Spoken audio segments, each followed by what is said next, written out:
Yes, indeed, ladies and gentlemen. Welcome back to the First Class, Second Place podcast. I'm your host, Jason Enrique, and we got some more first-class guests up in the spot. But before we continue, I want to remind everybody that we're live at Bravery Studios in Garfield, New Jersey. Shout out to Mar Behind the Glass real quick. And also, let's talk about our sponsors at New York Posse that this lovely woman is rocking right now. Let's take a second to talk about our partners at New York Posse. New York Posse is a brand that strives to inspire and push creative culture forward. Check out all of their outstanding apparel at NewYorkPosse.com and follow them on social media. You can also purchase New York Posse apparel at Levitate in the American Dream Mall, as well as Palisades Mall, Butterfly in Yonkers, and many other locations throughout the tri-state area. All right, so, ladies and gentlemen, first and foremost, I want to thank each and every one of you guys for tuning in. We had a fantastic guest with the poets last week. Shout out to Isabel Cruz for coming through. Really appreciate it. And also, a couple weeks ago, we had a very special episode with the discussion of men's mental health. Shout out to Carlos Villa. Shout out to Dennis Machado, and shout out to Joel Fermetto. Thank you guys for coming through. That was a really special episode. And I just thought that, you know what? I like to look at it from both sides of the coin. There was the subject of men's mental health. So let's also get the female's perspective here. So like I said, we had some first class guests here, or they're coming back. These are veterans here at First Class, Second Place. Ladies and gentlemen, welcome back, Mayra Nieves. Hi guys. Vanesa Martinez and Eli Brito. All right, well, ladies, first and foremost, thank you so much for coming back. I've always enjoyed talking to you ladies. I appreciated the times that you came out First Class, Second Place, and don't forget to check out those previous episodes. Definitely don't want to miss those. And yeah, so I wanted to get a female's perspective from the topic of mental health, and I think that you three ladies were perfect to talk about this specific subject, especially considering that some of your episodes have been some of the best received ones that we ever had with the audience. So I figure it works out perfectly. Yay. So just to get a little refresher about who these women are again, just a little bit of summary about yourself, Mayra, real quick for the audience who may not remember who you are or are meeting you for the first time. Hi guys, my name is Mayra Nieves. I am a mom, a very hard worker, and a behavioral health student. Okay. All right, Vanesa Martinez. Hey everyone, I'm Vanesa Martinez, also known as Beauty Chick. I like to say a jack of all trades at this point because I don't know anything I want to do, I just do it. You have a point there because every time I'm on your social media, I'm like, how many things is these girls? Yeah, whatever I want to do. Like I'm a fire sign, so I'm a fire baby. But I like to model, so I'm modeling, right. And I'm also a licensed cosmetologist. I do hair, I do makeup, I do lashes, facials, and I'm also doing permanent makeup. I got my permanent makeup license. All right, round of applause, Yeah. round of applause. And Eli Brito, last but not least. Hello everyone, I'm Elizabeth Brito, also known as Eli Brito. I am a mom as well of 3 and a bonus child. I am a grandma of 3 beautiful kids, 2 boys, 1 girl. I am a nutrition and wellness coach and care coordinator, and I've been doing that for the past 10 years, I guess you can say. Mm-hmm. And thank you for having me here again. It's a pleasure to have each and every one of you ladies here. Thank you. As well Thank you as for a pleasure having to have us. Mark as well, behind the glass. So, I had mentioned just now that we did an episode with Carlos, Dennis, and Joel. We were talking about specifically the topic of men's mental health. So mental health is a big subject right now. It seems like it's indoctrinated in almost any way, shape, or form that you could think of that you can consume, especially with social media and podcasts and so on and so forth. Now, but I also felt like specifically with those gentlemen, I wanted to speak on it and bring it to the audience because I felt like in some way, shape, or form that the men weren't actually getting the recognition, for lack of a better term, because we suffer just as anybody else does. You know, I don't like to look at it as genders at all. Basically, as far as I'm concerned, if you bleed blood, we all are going through it. And so I just felt like, Carlos made a good point where, for females specifically, there's groups and then there's online boards and all these programs that are designed for women, but there's not really out there for men. It can be done. It's just you never hear of them or it's never thought up. And, it's one of those stigmas that we always have as, like we're a man's man, we're supposed to be stronger than that and so on and so forth. But we go through it as well. So real quick, I'll start with you, Mayra. What was your takeaway from that episode? First, I'll start. I do agree. I think it's a little bit equal. Being in the behavioral health field, to reference about why there's so much access for women, it's because women are more prone to fall into addiction, anxiety, and depression. I do agree that men lack the emotional aptitude to kind of deal with emotions and express them. And I do feel like it's a little backed up, and we're catching up now with where we need to be as far as our emotions and our mental and our behavior. How about your feedback, Vanessa? Well, honestly, I must say I commend you guys, first of all, for even putting yourselves out there in that light, because it's not really done. You know what I'm saying? You only see it, like you said, mainly coming from women. So to put yourself out there, because like you said, we all bleed the same, And it's hard because these guys, I mean, my husband too, now that I have a husband, he tells me all the time, he's like, damn, babe, like, you girls have Valentine's Day and you have all of this stuff, but what do us men have? Like, we don't have anything like that. And I really wish there was more things like that for men to bond, to really get together, to speak about what's really going on mentally, physically. It's not done enough. So that whole episode was beautifully put, and I love that, and I want to see more of that from men. And I feel like us women need to be there to, that's why we're women too, because we kind of, we're that queen, and we stand in front of that man as as a king he is, and we guide him too along those steps. So a castle doesn't have a without a king or a queen, vice versa. So absolutely. Exactly. How about your feedback, Ellie? I agree with both of you ladies, and I also do want to commend you guys for speaking up and coming out the way that you guys did, because it is really needed. And just like you mentioned, it's hard for a lot of us women to come up and open up the way that we have been, more that you're seeing more of it. So usually like the women come and then the men come after. So it's I believe that we're going towards a good way. It's just I believe it happens a little slower for men, because it's hard as it is for us women. Imagine for men to open up when you guys are really not that's not how you that's not kind of like how men were brought up to be. Right. It was not how we were brought up to, but for us it's a lot easier to kind of like maneuver, and then we have the groups where we open up with other women that, oh wow, I'm going through the same thing. Men don't open up as much. So I forgot which one of the gentlemen mentioned about speaking up, and it's like that's kind of like where it would start, just kind of speaking up about it. So I believe we're gonna get there, but we need a lot more of what you did in the last show, of seeing those men open up more about it, to inspire others to do it as well. And like you mentioned, us women being there to back you guys up. And first and foremost, I appreciate the feedback from all three of you girls. And I'll even tell you right now that I was not only excited to do that episode because I feel like it was something that was important to talk about, to bring to the masses. However, I was also a little nervous. I was also had a little bit of trepidation, because I was worried that there was a chance that there would be some, quote unquote manly men that would look at us and think that we were being, pussies or being gay or whatever the case may be. Or you would even have women that are, they kind of look at it as like, well, wait a minute, why are men trying to take away what we women haven't already been through, so on and so forth. So that was one of the things that I was worried about, but I felt like I needed to do it nonetheless. And I'm glad that there's you women and there's other women that out there that feel the same way as you do. But I'm pretty sure that there's other women out there that would see something like that and be like, oh my God, here it goes again. The guy's taking over. We women can't have anything. They want everything that we have. Absolutely. You're definitely going to have that. And I think that's not where your focus should be. I think it's more of the focus that you are going to inspire that. Even if it's that one man that's like, wow, he opened up. And you know what? That gives me the freedom to go ahead and open up, because I've been struggling with this for so long, and I've never found the courage to go ahead and speak about it. So because you opened up, you give the leeway to somebody else to open up, and even women, because it's like for me to see a man open up that way, like, you know what, like, we are all going through not the same but similar situations and the insecurities. Like, that's something that we go through as well. So it's like we bleed the same blood, right? Is that right? And it's almost like the same analogy.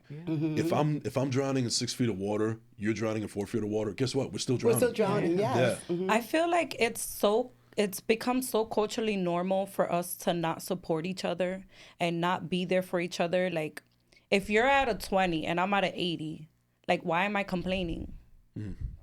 Why can't I just help you? I should just not even think about it. It should be automatic. I shouldn't judge you because of where you are in life. We're all been there.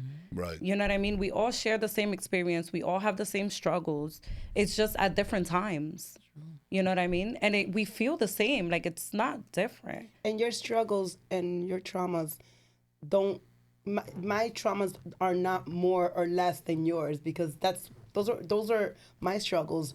That doesn't mean that your struggles are any less than. Your struggles are your struggles. My struggles are my struggles. At the end, they're struggles. Yeah, I mean, I just hate the fact that society, I won't say any particular one, but society has kind of made it like a competition, you know, like, for lack of a better term, like a dick measuring contest.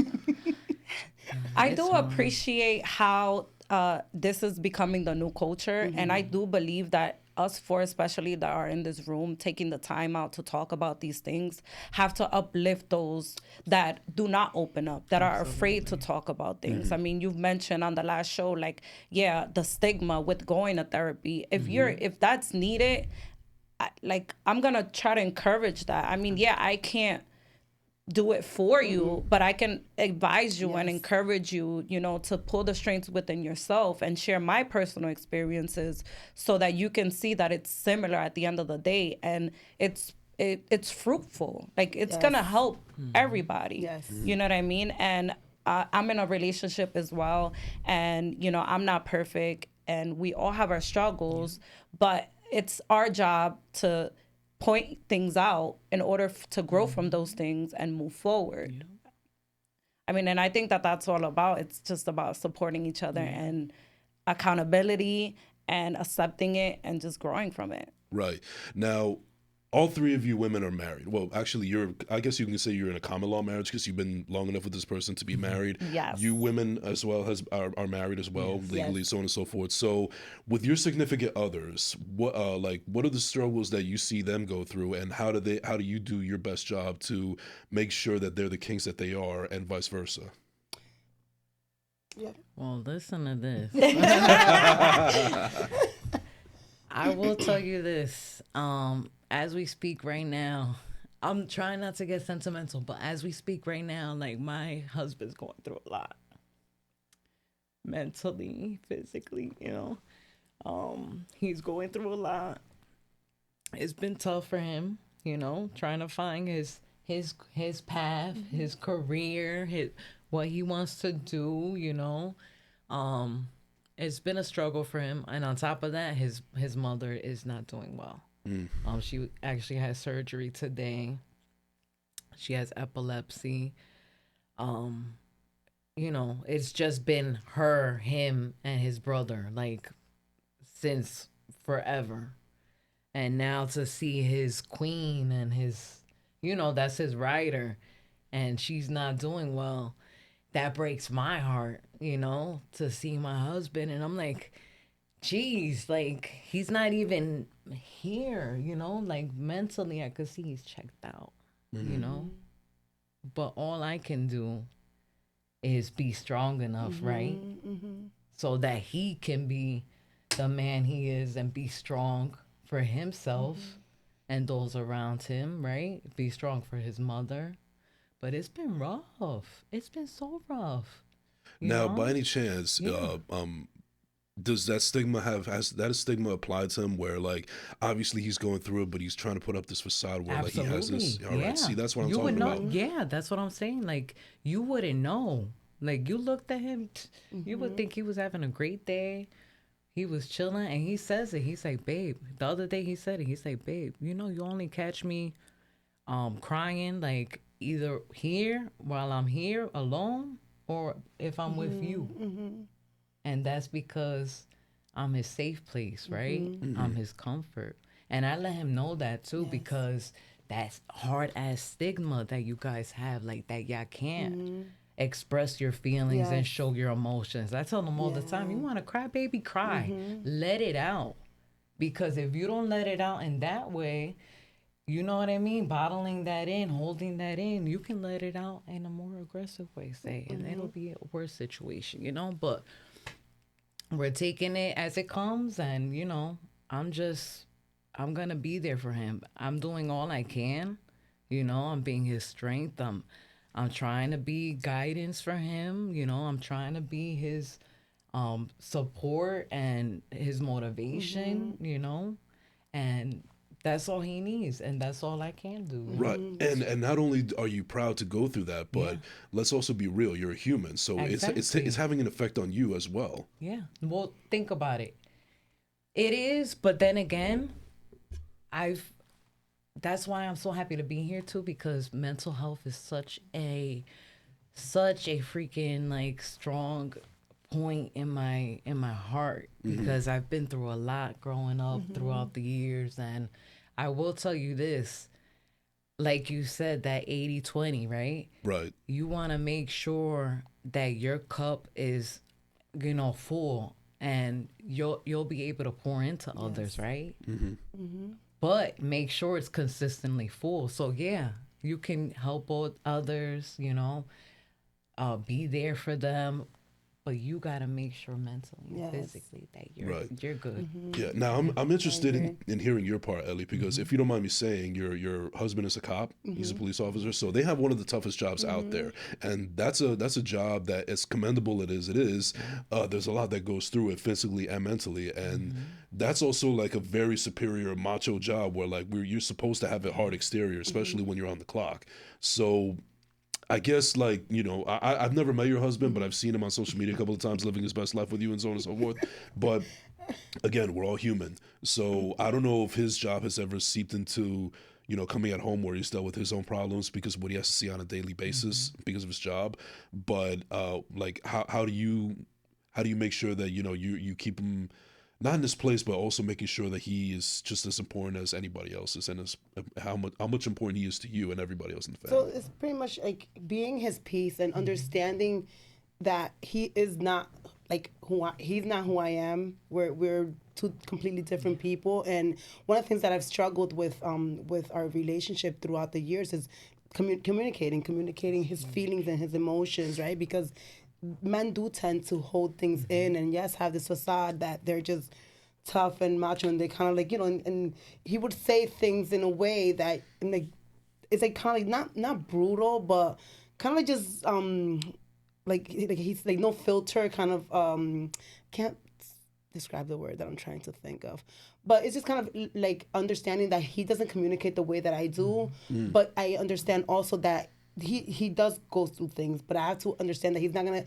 communicate it when I want him to. So just kind of not being pushy, but also just, okay, I know you might be feeling something, you might not be ready to speak about it right now, but whenever you are, like, I'm here to listen, you know. Just also like giving him that peace at home that he perhaps may not get in the outside world, because it's like they're cruel. He's out there like being a macho man, like you said, right? He's so he's protecting the community. Yeah, Absolutely. exactly. So it's like, you know, that's pretty much like that's how he is. If you see him, he's very like that. But he is like, you see him, he's like such a like, he's so loving and selfless, and it's like, it's okay to be that way. Like, and not just with me and your family, but it's like with other people too, you know? So I just I guess being his peace and letting him know that, let him understand and know that I am here to speak about literally whatever. It might be like stupid for me, like it doesn't make sense, but it's like, I'm here to listen regardless. Even if I don't understand, I'll try to understand, because I want to also be in your world, to understand your world, so that way when I see something's off, I can kind of try to help you navigate through it. Now, also, Mayra, you mentioned earlier that you're a mother of 4 children. Yes. That is a hard job right there. I mean, it's already hard raising one. You have 4, so God bless you for doing that. But I guess coming to you from a woman's standpoint, being a mother of 4 children and trying to do the best job that you can, like, can you describe a little bit, especially a guy coming from me as a guy who is not in your world, that's not even a parent, and just basically the trials and tribulations that you've had to go through, and also ultimately thrive as a mother to your children? I don't know about thriving, but we're doing it. We're doing it. I would say I just take it a day at a time, man. I just accepted that I'm not perfect, and I'm just doing the best that I can, man. Honestly, I've been through a lot as well. I feel like we all have. And I just use those experience and those mistakes to make me stronger. I mean, I'm not perfect. I've been through a lot of experiences with my children, good, bad, but I've just learned how to grow from them and make them my power, because I can't let them defeat me. And my eyes get watery because that's my soft spot, and I just want them to know that I'm there for them and that I love them no matter what. And I want what's best for them. And even though it may not make sense right now why I am the way I am and why I am so like on top of them, it's going to make sense later, And I've had to play a hard role because, at my home, my boyfriend is not their father. So he's not their father, and even though he's a male figure, it's not the same. And I kind of like felt for a while that I had to fill in that void, of that tough parent. And I just stopped. I had to soften up, and I just want to be that person and allow them to be themselves, And even though it's a struggle and every day looks different, I'm there for it. I'm not a quitter. You know what I mean? And I fight for it every day, no matter if I'm at a 20 or I'm at 10 or I'm at 0. I'm going to still do, the things that I need to do for my family. I love that. Now, I want to shift over to specifically you women, and I don't want this to be but like. But wait, you forgot about me. Also with my partner. Okay, I want to support him too. Not only did it take over my seat, but you took over my hosting duties also. Don't skip me. No. Okay. Listen, he's going through a divorce at this moment. And he is a very quiet person. He is literally the opposite of me. And yesterday I was talking to him and I was like, no, you need to be vulnerable and you need to help me understand you. Yes. If you want this to work, we need to work together so that we support each other in the areas that we need and that we can grow. Because it's not okay to just keep pushing things under the rug and moving forward and acting like there's nothing. No, relationships are work, and we're going to make it work because we want to make it work, not because it just worked. You know what I mean? Yes. Absolutely. Yes. And that's what I had to say. Okay, no, that's great. Round of applause real quick, Marv. Round of applause for all these ladies.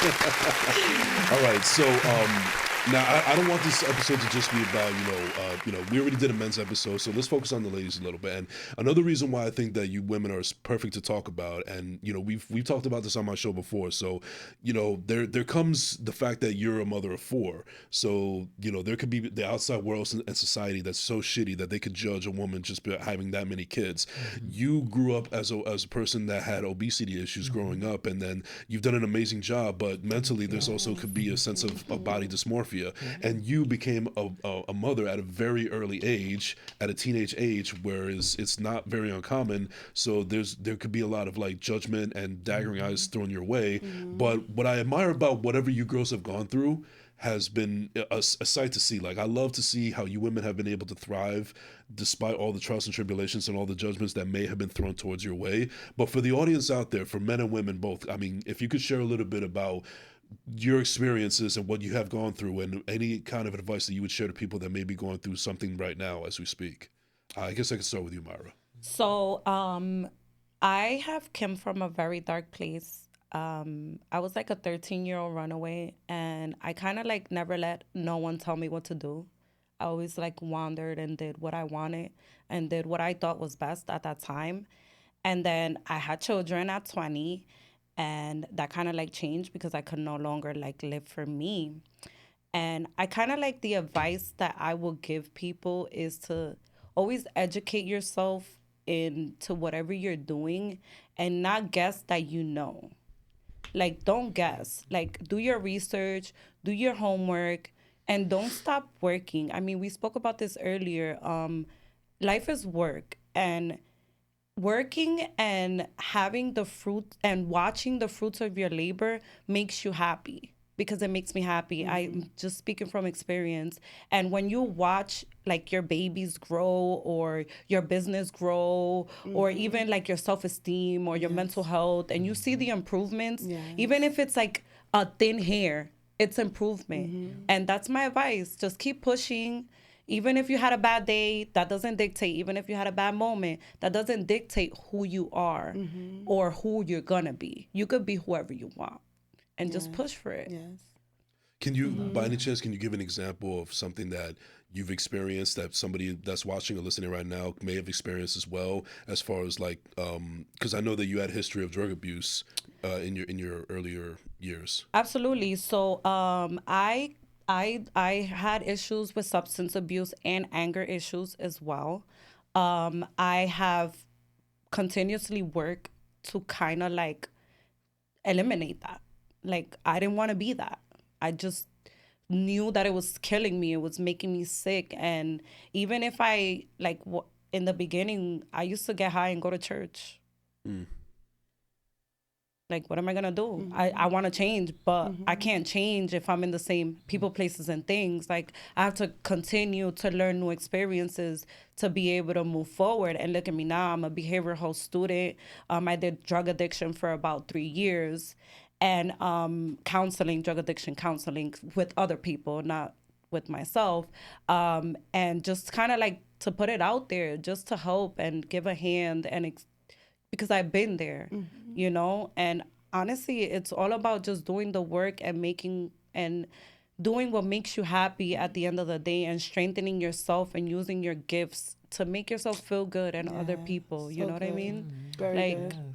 Yeah. Was it mostly like, did you come from a family that had substance abuse problems, or was it just based on you being a rebel at such a young age, and then you fell into that world? my parents were very young. Okay. My mom, I think she was like 16, 17. My parents, they're only a year apart. And it's just something I fell into. You know, I don't think my parents are bad parents. You know, everybody has their things. I just feel like it was something that had to happen to me, because then I can't share that now. That's just how I see it. I don't blame anyone. It was just something that I did and I looked for. And, you know, I had a home, I had a family. It wasn't lack of advice or anything like that. It was just something that at that point in time was where my heart was. You know, I enjoyed doing drugs. I enjoyed being in the streets. You know, I didn't go to school. I'm an 8th grade dropout where I used to be. I'm in college. I'm in a university now. Hey. But I used to be an 8th grade dropout, and that's just what I wanted to do. I just wanted to live that life. I wanted to have fast money. And I mean, I don't regret what happened. You know, I do regret a lot of things, but it just had to happen just for me to be able to be here and be able to help other people. That's just how I feel. You know, And I think your story is an amazing one, because you just mentioned before that you dealt with substance abuse problems.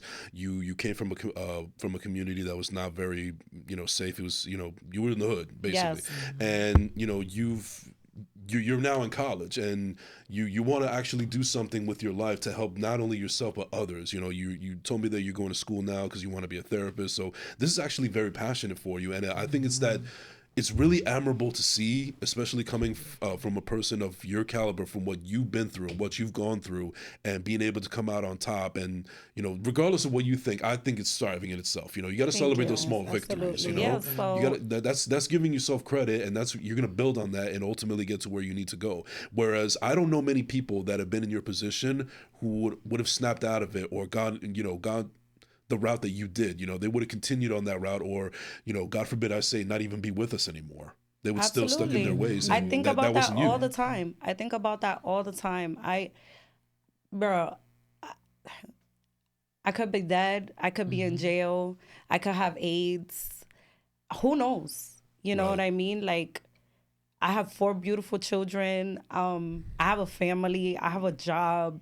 People like me. You know, so it's just like, it's amazing that I got to the other side. You know, unfortunately, not a lot of people do, but I'm gonna use that, and you know, and I'm gonna become a doctor. I'm gonna become a psychiatrist, and I'm gonna be able to help other people and just flourish. And I'm not gonna stop unless I die or something happens to me. God forbid. I hope not. But you know, I just hope that even before I got here, like I prayed, you know, God, give me the words that I need to be able to, you know, touch someone, even if it's just one person. Like, I just want to make sure that I'm making a difference and I'm using all my experiences to help other people, and just tell them, don't be afraid of accepting you. Like, what power would you have over me if I, you know what I mean? Yeah. If I don't give a shit, I did it happened. Yeah, I did that. Yeah, I did that. Okay. There's no power that you can hold over me. I'm chilling, I'm happy, and I'm gonna use those experiences to build other people. Like, just because you were that doesn't mean you are that. Right. Now, Vanessa, I want to shift over to you real quick. So I mentioned before that I am proud of the progress that you've made with all your whole life and so on and so forth, because there was a time where you battled with obesity and you tackled it on, and you look phenomenal now. Yes, you But do. I also know that, there's people out there, and maybe even applies to you, where you may have suffered from a little bit of body dysmorphia because you've lived with it for so long. So even though you're in amazing shape and you keep at it, I'm pretty sure that you're human. You have those human moments where like it still affects you, and you kind of go back to the person you were mentally back then, and you try to fight out of that, and not go back to that place that you were once before. Yeah. I mean, honestly, it's crazy because till this day, I'll be honest, I still have body dysmorphia, I guess so many years, like growing up, it was just a thing, abuelita cooking, making the rice and beans and all of that. You didn't eat, she got mad, and I would always be up and down in my weight. And mentally, it's a lot. And I don't know, I think looking back then, I didn't realize mentally I was going through a lot. And I didn't see it, but physically it showed. Yeah, and that's a great way to put it, because I didn't know you back then personally, but I knew of you because of social media, and this is when you were much bigger at the time. And even though you probably were happy with yourself and your body, you still exuded this confidence in you that like nobody could tell you anything. Like, I'm still a bad bitch and all this kind of stuff, So As she should. As she should, yeah, absolutely. But like I said, I know we have these human moments, and what's also interesting that I kind of wanted to get your perspective on this, and Mayra and Eli can jump in this as well. So I know somebody, a family member who was a child, and they were pretty big, and they got picked on a lot and so on and so forth. And then they did the work, and they started playing a lot of sports, and they slimmed down, and they were in great shape and so on and so forth. But what I wasn't expecting, and I have seen this with other people too, where once they start getting in shape and they start looking good, and they build this ego and so on and so forth, then they actually, oddly enough, start fat shaming others. Like, this same person used to be like really obese, and now they're not anymore, but they still, pity people that are still obese or having body dysmorphia, so on and so forth. So I'm just always wondering, like, how does that mentally happen? Because listen, I think it's kind of sad to say that people that they may look good physically, but mentally they're fucking assholes. Listen, I put it this way: if anybody's gonna talk shit about anybody, it's because they're dealing with something. Absolutely. That's what I was getting to. Yeah. Because in their head, they're still that person that they tried so hard to be, but they didn't do the work mentally. They did the work physically, but mentally they're still stuck in that, and they're still dealing with even more insecurities. And I think it seeps into their personalities, and they become dickheads. Honestly, that's exactly how I see it. Any asshole. I'm like, listen. Something's wrong with you, honey. You got to check yourself before you wreck yourself. Absolutely. I think it's so inappropriate to judge someone based on their looks. I'm going to be honest. I like fat guys. That's what I'm into. Tight, all right? Like, I got a type. Somebody for everybody. Listen, there's someone out there for everybody. Even though, like, I would love my boyfriend if he looked buff too. Like, there's nothing to it. Like, it doesn't really matter. But that just goes to say what I'm saying. It's just like, you don't know what that person is dealing with internally. Like, they can have like an eating disorder or something, and just for you to judge them, like, I just think it's so inappropriate. Like. Right. Of course, conversations, if you care about someone and you see that they're overweight or that they're dealing with something and overeating, I don't think, like, if you were my brother or you were my dad, I don't think I should ignore it as a person. Like, I should be like, like, what's up? Like, do you need any support? Like, what's going on? Like, and I would treat it like, try not to judge so that person doesn't feel offended by it. But I would encourage them, if that's what they really wanted and they felt bad about their body, like, I would help them and support them and encourage them, to go to the gym or to see a nutritionist and things like that. that, like, I don't think it should like be ignored if the person is really struggling. Again, because mental health, that plays a big part in eating disorders as well. It's like a behavioral disorder. But it's like it should be supported and aided like any other disorder. You know what I'm saying? That's something that I deal with my clients. Like, I have clients that are slimmer than you are, and they have the body dysmorphia, and I'm our job is not to tell you, okay, you need to gain weight, okay, you need to lose weight, okay, you need to, no, it's meet you where you're at, because there's people that they could be chunky, right? Like, and they're fine with that, and all they want to pretty much is just live a healthier lifestyle, because it's not all just about appearances. It's also, you know, your blood work, your how you're doing health wise. So just because you're physically one way doesn't necessarily determine how, you know, how healthy or not you are, or whether you love yourself or not. And with that, people that feel the way, you know, feel the fact that they need to judge others, they definitely haven't done the mental work that they should, because it's not all just doing physical work, it's also doing the work up here. Right. Absolutely. And I also think that body dysmorphia affects women more than men because for two reasons. One example could be like there could be a couple that they want to lose weight together. The man, he could just stop drinking soda and he'll drop 20 pounds in 2 weeks or something like that. But you women, you also bear children. So more cases than not, your bodies are going to change after, you know, giving life. You know, it's not going to be the same in some cases. And, you know, but the thing is that it's always going to be tougher for you girls because it's just you can't beat the science. It is what it is. But you could live healthier lifestyles. You could do this and that. But I also think that it goes back to not just with the men, but also with women as well. Like there's no judgment that needs to be made at all. You know, the same person that I was just talking about that would fat shame the people that because he used to be fat as well. You know, he would actually use the term fat bitches. So that goes to show that person is really damaged psychologically, that he feels like he needs to only I think be with he loves fat bitches in his heart. Exactly. Yes. I think That's so. really how it He is. really loves them. He just won't admit it. Yep. well, I mean, No, for real. well, it's just I don't know. I'm not in his head. I could just only see from what from the outside looking in. But the point that I'm getting at here is that it's just another part of psychological. I mean, this is another part of the mental health aspect, and it's so broad, and body dysmorphia is just one of them. And I think that affects women more than men because of what you girls have to go through. You know, not just with the science, but also, like I mentioned before, bearing children. And everything else that comes after certain ages. Right. I mean, the hormonal fluctuations That's are exactly my point, yeah. crazy. Oh my goodness. It is real. Sometimes you hungry and then you're not hungry. You go on a eating days for like a week. And when you're doing the same thing you normally do, and then you're still like you're gaining weight. Like, why am I gaining weight if I've been doing this routine? And the PMS weight is crazy. Like, You girls it's deal with a crazy. lot. Yeah, yeah. it is. It really is crazy. Right. But it's okay. We keep pushing, and Yes. and I kind of like what you mentioned earlier. Like, you know, women are kind of like stronger, in our own way because men have their own DNA and they're stronger in their own way. But I feel like coming together, we fill in that void, you know, for each other, and we support each other, and you know, we unite and conquer. Yes.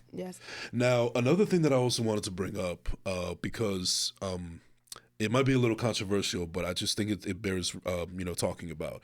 So, from a woman's perspective, I want to know from you women, because more often than not, I don't know a single guy that has a quote-unquote frenemy. You know, as far as we're concerned, if you're either a friend or an enemy, like if you love us, great. If you hate us, go fuck yourself. You know, go fuck your mother and all that. But I happen to notice that I'm not saying all women, but I could count on both hands how many fingers of women that I've known in my lifetime that have had that quote unquote frenemy. And I just never understood, like, why would anybody want to have that kind of negative energy or that kind of person in their life for whatever reason. Like I said, I don't know this because I'm not a female and I don't have any quote unquote frenemies, but maybe you girls can maybe explain to me and the audience that is not aware about what is this whole frenemies thing that seems to be more broad and with women than men. I don't know. I don't think we fit into that category. I'm not saying that you fit in there, but maybe you know, I- maybe you know a cousin or maybe I anybody. will say this. There's two types of women, right? You know, there's the women that love the drama, that are there for it. You But know, why? I don't understand it. I guess, you know, it comes with the insecurities, the I mean, the I agree. the lack of maturity for real. mentally. Yeah. I think there's a lot of aspects that you can Yes. add to that makes women like that. Yeah.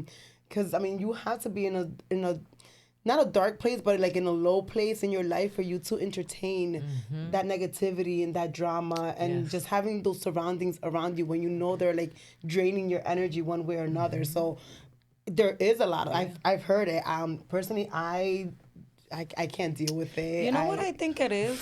I think that everybody needs like that person on the bottom. Like not everybody, but for those women in that category, because if you're like at a level, like you want to feel good always at that level. So if you have this friend that's on this level, Basically, like a punching bag. yeah, because now you like their problems are bigger than yours.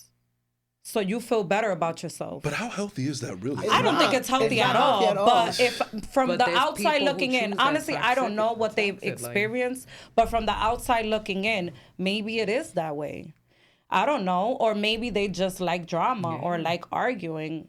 I mean, I think it's fucked up. I really do. But I don't have that issue. I am a very huge loner. I hang out with my kids. I hang out with my boyfriend. I hang out with my dog. And I mean, I don't drink. I don't go out dancing or anything like that. I don't go to parties or anything like that. So I can't really relate that much. But I mean, I have seen it, and I just feel like it's just people just dealing with things internally, and they just don't know how. Yes. If you don't know how to deal with your life and the things that you're going through, you're just going to continue the same pattern. So that's normal to them. Yeah. To them, that may be love. Yeah, expressing it in that way. That sounds like Yeah. toxic love to me. It is toxic. I'm not about that energy. I'm sorry. Think about it. It's like if you grew up with your own parents being like that. Right?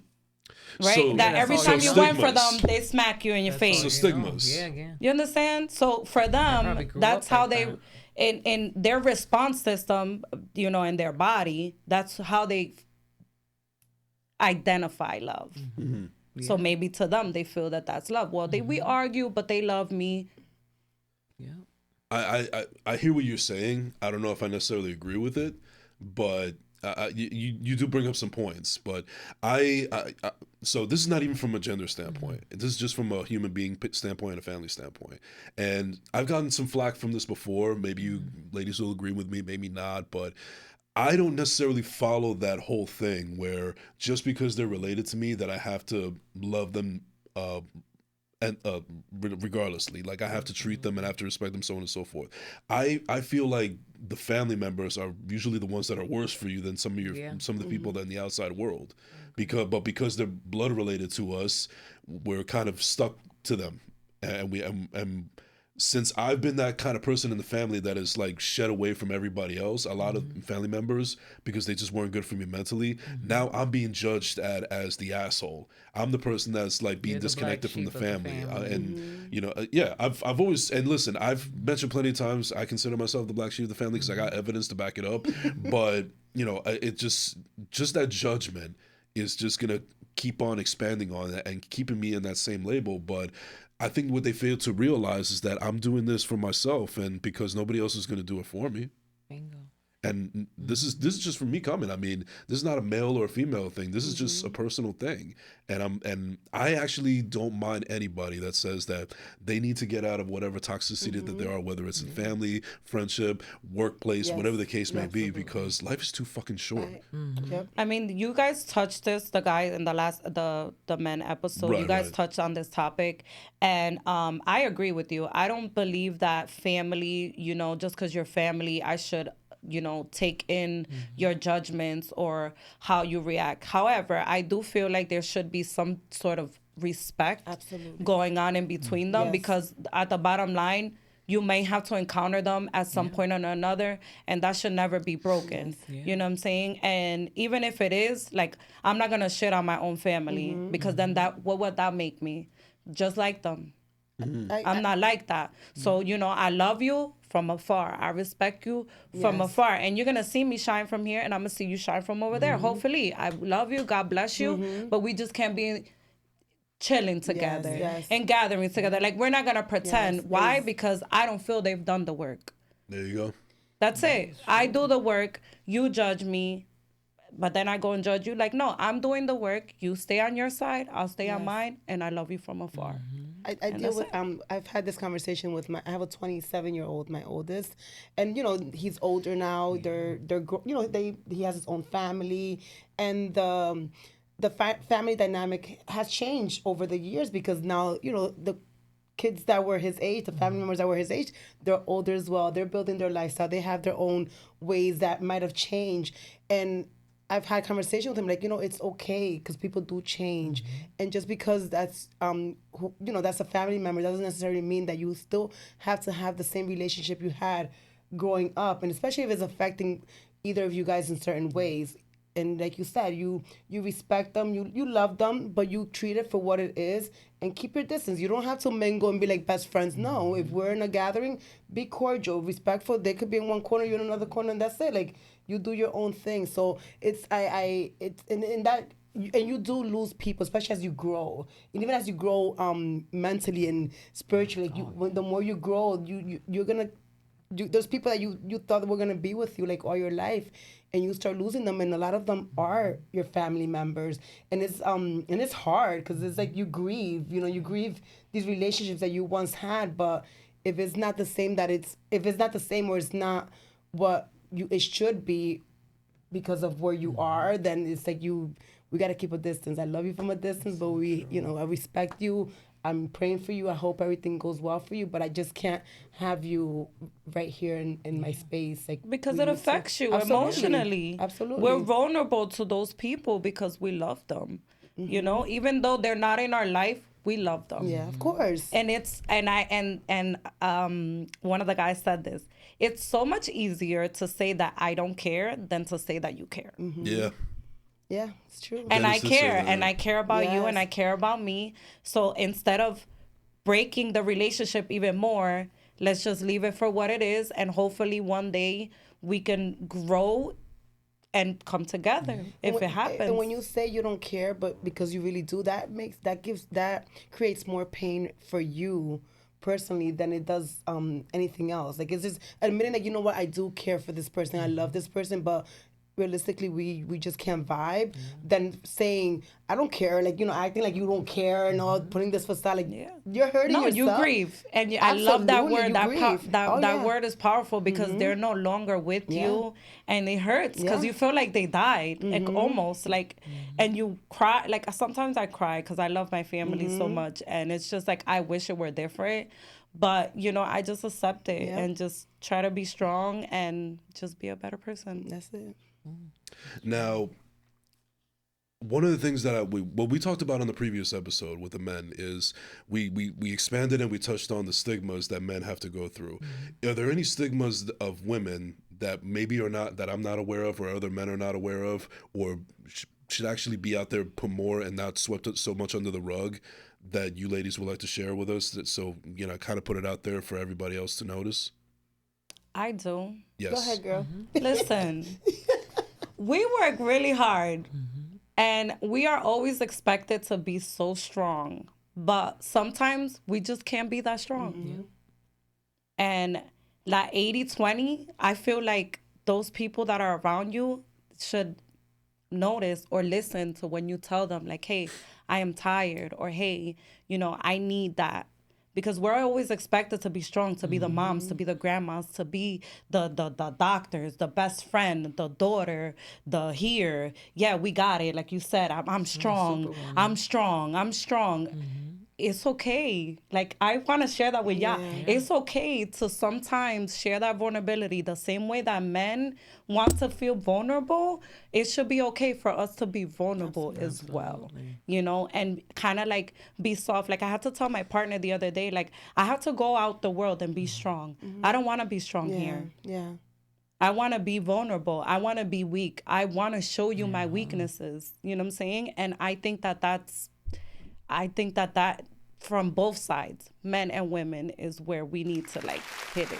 Yeah, I literally earlier today saw a post and actually reposted it, and it's something that I feel like I'm healing from, is because of that. Like, you know, people don't ask you that, you know, us women, that the strong women, the strong friend, the strong sister, the strong mom, they're not caring, like, not that they don't care, but they're not asking, are you okay? They're not like kind of putting that emphasis on seeing how you're doing, because you're always portraying yourself as being the strong one and always being there for everyone and always showing up however you need to, even when you're struggling through your own thing. And I came to a point that's like that vulnerability, like, you know what, no, enough is enough. Like, you know, it's like that people pleasing that I have in me, because I still struggle with that. Like, I'm a people pleaser. I'm a server. That's like my gift. I'm a server. So it's like I can misuse that gift in so many, and have misused the gift in so many ways, and it has come to a point that, thank God that I've built such a great relationship with Jesus, that when I am in those moments, that I can reach out to him, and then he'll instruct me on how, okay, go ahead and be vulnerable and contact this friend or contact such and such that's going to be able to help you with what you're going through. Just have that conversation, because sometimes it's hard for us to open up about certain things, because it's like, you know, they see you as that strong friend, so it's like kind of like getting rid of that. I always gotta be the strong one, and like, no, like, I need help too. Like, I have my moments, I have things that I deal with, that I sometimes, like, I don't even know like how I'm going to like get out of it at that moment, and I need somebody to be like, it's okay, and me just bawl crying. You want somebody to validate your emotions. And then the next day I'm like, como si nada, like nothing, you know. I agree. But it's us opening up too, because that's one of the things that I say to my friends is like, listen, we're not mind readers, right? We all have our life that's going on, and our life does not, like, your life does not revolve around, like, my life does not revolve around you, and vice versa. Like, it's the same thing. And if I'm going through something and I don't open up to anybody, like, it doesn't have to be to everybody, because not everybody's not everybody's really appointed to guide you through whatever it is that you're going through. But if I don't open up to at least one person, how are they supposed to know what I'm going through? So it takes a lot for one person, especially when you're the strong person, to open up about it. So it's that vulnerability that you guys spoke about. And, you know, but it's like you have to speak up and not always expect for people to come to you, especially because you already have this quote unquote that you're the strong one. So it's like whatever she has going, she could handle it, you know. Closed mouths don't get fed. Absolutely. Exactly, you know. So it's getting out of that, like, and really learning how to be vulnerable, learning how to speak up when you're not used to doing so, because you're always, you know, just sometimes they putting your problems under the rug to help other people deal with their issues and their problems. Put yourself first. I feel like that's kind of like where I've been for the past, I would say, year. I like clean my plate, and I was like, you know what? I'm gonna worry about me. Yes, same. And if my cup is full, I could give. Yes, from overpour. I could give. And I'm not saying that I don't crack. Like, I cry and I let it out, but I feel like that's just part of the process. And, you know, I question some of my thoughts and my feelings, because they could be dark sometimes. But like I was telling you earlier, it's all about wondering why you feel that way and understanding. And I feel like those thoughts, even no matter what, even if it's weight, even if it doesn't matter what it is, whatever thoughts, as long as what gives it power is you.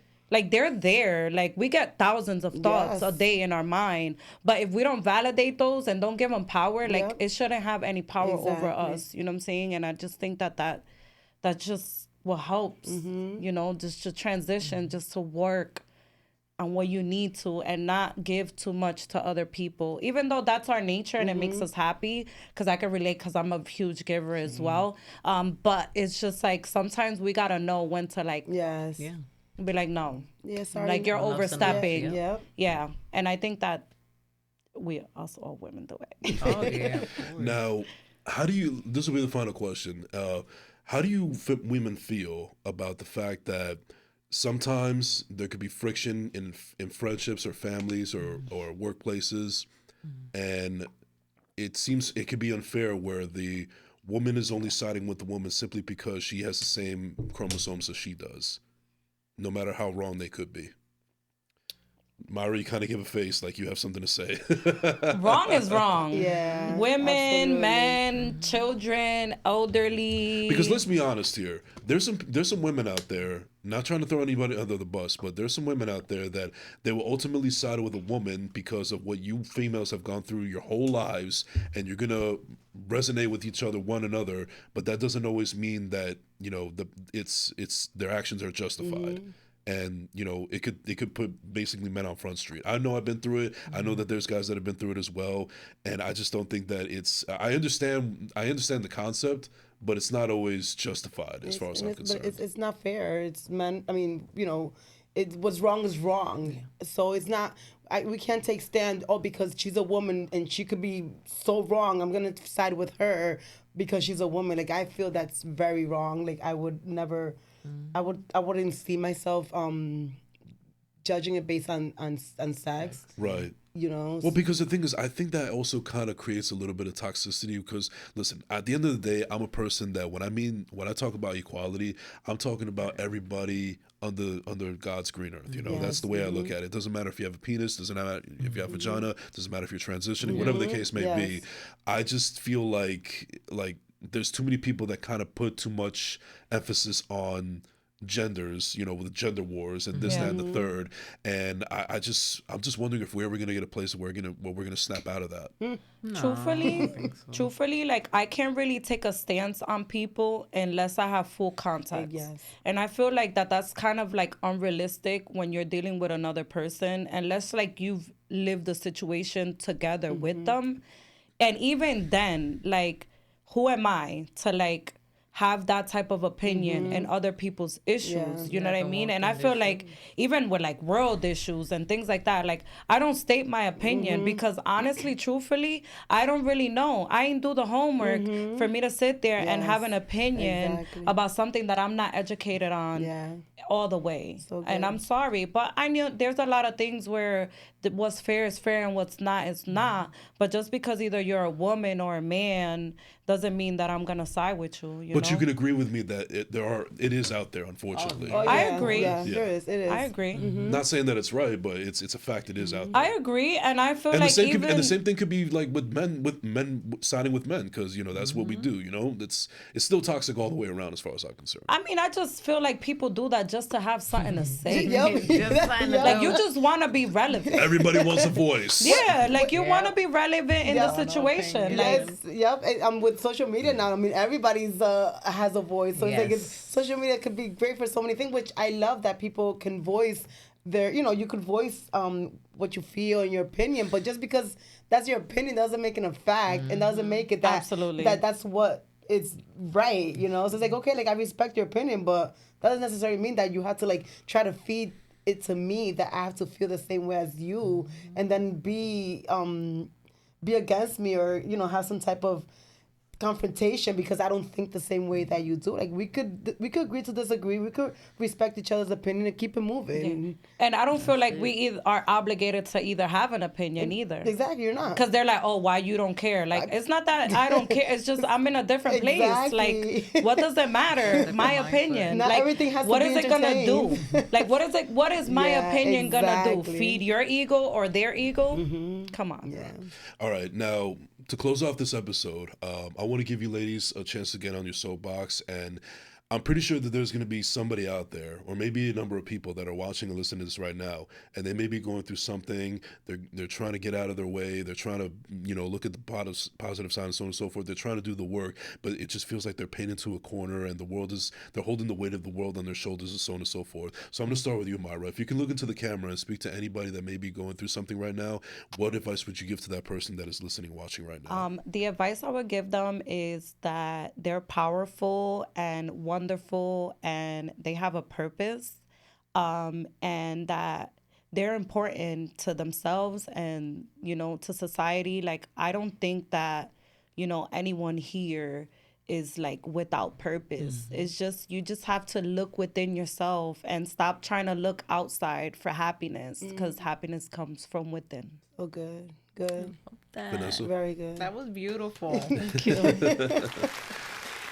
Well, to anybody who's watching, I hope you're inspired by us and our stories. But I would like to say that, never stop fighting for yourself, because you never know who's out there and you never know who's looking up to you, You can think, man, I feel like crap. Yeah. I'm worthless. I have nothing to give in this life. But in reality, you were put on this world for a purpose. Yes. So, through all those trials and tribulations, just keep fighting, keep going, and keep loving on you. And I always like to say, no matter what you're going through, no matter what your struggles are, always give yourself that 1% every day to be better, to do better, to put better in the world. And you've done your job for the day. Amen. That was so good. Yes. Ali, take us on home. Hey. Well, just to sum it up, I mean, you guys said great things. You're unique. Your place in this world, like the lady said. The lady said is for a purpose, and nobody else is going to fulfill that purpose but you. Stop comparing yourself with anyone else out there, because nobody is you, and that is your gift. That's your greatest gift, that you are you, and there's nobody else like you. So stop the comparison. You are enough, and just keep working on yourself to build what you already have been created to do and to be in this world. I love it. And I'll just close off this episode real quick by just saying that I'm very fortunate to have met a lot of people in my life. And there could be a couple of bad seeds here and there, so on and so forth. Not everybody's going to be perfect. Everybody has their flaws and so on and so forth. But I really feel fortunate that I was able to take on a platform such as this podcast in order to get my voice out there and show everybody else that it can be done if they think that they couldn't do it. And one of the best part about this journey is being able to be in the company of people like you three women that are sitting here with me right now, being able to share your stories and then being able to hear my story and anybody else that's watching and listening. So I feel like if we keep the same energy and we keep on doing what we have to do and just show the love and appreciation that we've been showing this entire episode and throughout other episodes that we've been on, I think that we have what it takes to make a world a better place. Absolutely. And let's just keep it up. Let's just keep doing it. I mean, I wasn't bullshitting you girls when I said that I think that you girls are first class people. You. So Thank that's a you. big reason why you're on the show. This is so amazing. I'm very humbled and honored to have met you ladies. Same here. Same We love here. you. We love you. We love what you're doing. Thank you for Honestly. Thank you for making this platform possible, because if it's not because of you, I would have not opened up the way that I have, and it's actually like a challenge as well, like because people do need to hear more of what we have to say, what we have gone through, what we have surpassed, because that inspires them and gives them that what they need. And thank you for being vulnerable, thank you for being you, thank you for opening yourself up the way that you are and not giving up on yourself nor your dream, because you inspire. I know it's not just us. You inspire so literally many told out him there. this. Did I tell you this yesterday or like today? You did text I us, literally told him the same thing. No, but It was right on my thank mouth. you. Yeah. You have made this possible and have created a safe space for us to be vulnerable and share our experiences. And it's only the and that's beginning. powerful, because where else are we gonna go? You know what I mean? Well, I mean, I appreciate your words. I can't take full credit though, because the show, I can only take the show so far, but it's everybody else that's been involved with the process that takes it where it needs to be. But ladies, thank you so much for coming on this episode. I really appreciate it. I hope we can do this again sometime. Absolutely. Definitely bring some more laughs and some positivity into this. I have a lot more in my head that I can't get into right now, but we'll definitely do a lot more of these. And to anybody else that wants to be a part of the conversation, you can find me at I am Jason Enrique on all social media platforms. Ladies, real quick, tell us everybody where you can find yourselves on social media, starting with you, Ellie. Yep. You go first. You can find me on Instagram at Eli Brito. Oh, I love that. That's Yes. it. So you could find me at Beauty Chick. That's Beauty Chick with 2 Y's. BeaUTYYCHICK. And also check out my business page, BeautyChick_studios. And also, I would like to say, if anybody feels like they want to reach out to me and talk, I'm here. Yes. So just hit with the nice. DMs. Amen. So good. And Mayra, I know you kind of took a little bit of sabbatical, but maybe people can still find you and reach out to you somehow, shape, or form. I am still on social media. You can find me on Instagram only under Miss Queena 26, or you can reach out to Jason if you don't feel like you want to contact me directly or through these beautiful ladies, because I will be following them after. And well, I already follow you. And yeah, that's.